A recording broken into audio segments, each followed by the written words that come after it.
ayan, maganda kasi pag Sabado. Ano siya? Sabado. Excuse me. Sunday na pala.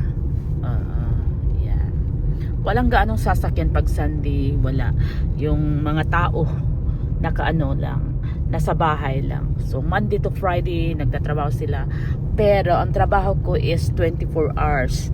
Walang pahinga. Ang mga, lalo na may mga emergency kaming nagko-call out. So ako naman kumukuha ako ng pag o-operan ako, pero pag walang offer hindi ako nag-work ng weekend. Pero kung malaki yung offer, so why not, 'di ba? So ngayon pupunta naman ako sa kabilang sa kabila na building. Kasi kalat ang building dito, kalat. Oo. Kaya mag-drive ako ng 3 miles galing doon sa isang building. Pero yun talagang pinakamalaki na building. Ito naman dati kasi to, dati hospital talaga to siya, pero ginawa na ngayon ng assisted living. Hindi naman siya tinatawag na assisted living kasi nga ang mga nakatira dito na mga folks, kasi ang tawag namin dito sa mga matanda ay folks. Oo. Yan. So, kailangan ko pa mag-drive. Minsan inaano ko na lang inaano ko na lang yung pagbibigay ng gamot. Parang iisa ko na lang ba para hindi na ako pabalik-balik.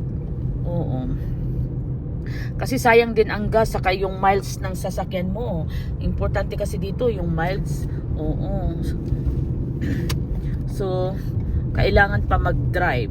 Tapos mamaya pagkatapos ko naman dito, babalik naman ako doon sa kabilang building, yung tinatawag na katabi ng rehab. Yung tinatawag kasi ng rehab doon, yung mga physical therapy. Tapos nandoon din yung mga talaga sila, mga short term or long term na mga matanda. Tapos nandoon na din yung inaalagaan na ng hospice. Oo, nagbibilang na lang sila. O hindi, nakakatawa yan, ho. Oo, kasi minsan yun mga 90 years old, 80, pero mayroon pa ding mga bata pa rin nasa 60, 75, naka-hospice under hospice na sila. Kaya ngayon dito naman tayo sa